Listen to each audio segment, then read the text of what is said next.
Yes, I do have something fancy new. This is a segment that I'm going to call Real Take Fan Talk because we have taken your comments, your questions, and kind of compiled the best list of comments from you guys reacting to our takes from last week's episode, and we're going to react to those right now. So, the first one I have actually, Johnny, is from someone referring to what you said last week in defending allegedly Daniel Jones and his terrible quarterback play. All right, so Johnny, we have three responses that I'm going to read out and react accordingly in any way that you see fit, my friend. Okay. First, Brio says on YouTube, Giants fans are such huge Danny apologists. It's okay to admit the dude shouldn't have been a first round pick. Their winless record is largely in part to quarterback play. Yeah, okay. Uh, Largely in part to quarterback play. Give me a break. The end of the day, what can your quarterback do if he can't stay upright? He has no one to throw it to. He has no one to hand it off to, and a defense that couldn't hold a lead. I don't understand. You want him to play quarterback and left tackle and middle linebacker and deep safety and wide receiver all at the same time and coach the team and be the GM? Like, okay, blame Daniel Jones if you want, but like, all is right, not in a good situation. Shoulder shrug. You guys can't see me all right, listening. all I right, just shoulder Johnny. shrug. Johnny, the hits keep on coming. Trans Ardens says, I agree with you, Johnny. We got to take Trevor Lawrence if we have the chance. But I absolutely disagree with you about Jones. In my opinion, he doesn't deserve the credit that you're giving him. Terrible at making reads, can't protect the ball, locks onto receivers, panics whenever he sees the rush, no pocket awareness. He's not talented enough to lead the team successfully. I hated the pick Dave Gettleman made as almost as much as everyone else, and I agreed that it was a blatant reach. He wasn't the first round QB, let alone a sixth overall pick. I had, sorry, I get that the. This dude is going in. I get that the line sucks in front of him too. The whole team basically sucks.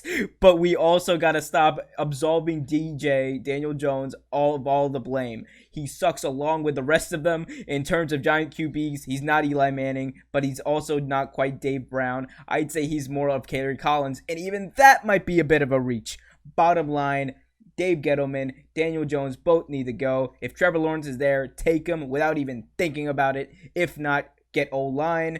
They get weapons figured out. Then draft a young quarterback who actually has talent and an upside of being one of the best in the league.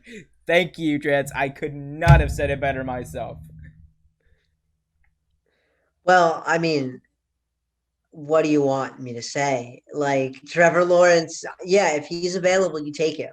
Like it's not about it doesn't matter. Daniel Jones could be anybody, short of a handful of quarterbacks. Like if you have an opportunity to take Trevor Lawrence and hit the reset button in your franchise with a guy who could be a top five quarterback in the league at any point in his career, you do that. Daniel Jones was never going to be a superstar.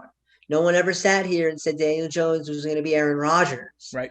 But I think that if you put Daniel Jones, you give him any opportunity to succeed, you put him in any situation where he's not completely overwhelmed.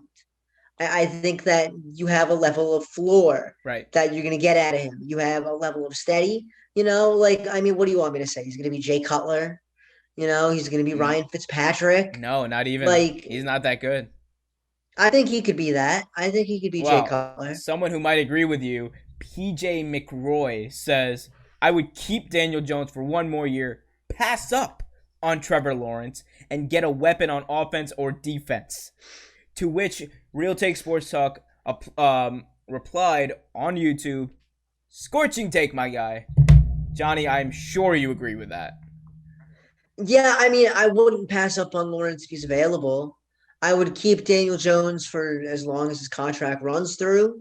I think that if you have a chance to take a guy like Trevor Lawrence, or I think there's a handful of quarterbacks that you might want to take that high in this year's draft, you can't miss that opportunity. Because like I said, you're not looking at Daniel Jones to be a superstar. He's not Drew Brees.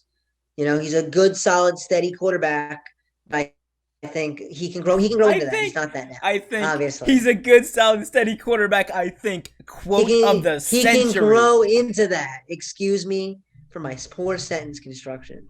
That's his potential. That's his potential. That's where he could be. Right. He's obviously not that right now. 2 touchdowns, 5 interceptions.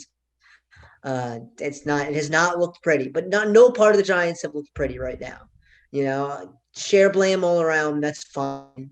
But I don't think it's a good way to judge Daniel Jones. But if someone's available that can change your franchise up at 1, 2, 3, 4, 5, I think you have to make that move, right? And 100%. if Daniel Jones has any value after that, you move him. I got But one last thing I want to say. And just one last thing I want to ask two of you. It's yes, simple yes or no, because this was also a point of contention in the comment section. Daniel Jones is not a better quarterback than Gardner Minshew, right? no, Gardner Minshew has won. It's modest. It's a few regular season games, but Gardner Minshew stepped into a situation where nobody thought that he could do anything, and He's he 7-10. he did Seven and well. 10, 31 touchdowns, 10 interceptions in his Those career are those in are those 17 respectable games. numbers. Yep. Andrew, Gardner Daniel Minshew. Jones, 27 touchdowns, 16 interceptions. Yeah, I'll give it to Minshew. I'll give it to Minshew. Daniel Jones. Through all your whole rant about Daniel Jones and everything like that, I mean, yeah, obviously we knew Daniel Jones was never going to be, anything special. We knew he was going to be nothing more than an average quarterback who, could pull an upset in the playoffs with, the right team around him. He's not going to, he's not Drew Brees. He's not Aaron Rodgers. He's not. I mean, you know what the problem is, though? Everyone, yeah, obviously you need an offensive line. When you have a pocket quarterback, yeah, no shit, you need an offensive line when you don't have a mobile quarterback. Obviously, if you guys had Kyler Murray, it might be different. But you know what? Once again, Daniel Jones is not Kyler Murray. And this is not meant to bash Daniel Jones. It's not meant to talk. Well, it is meant to talk about what Daniel Jones isn't, which is a franchise quarterback. Yep. No, that's perfectly fine. fine. He cannot be franchise here's the issue. It's fine.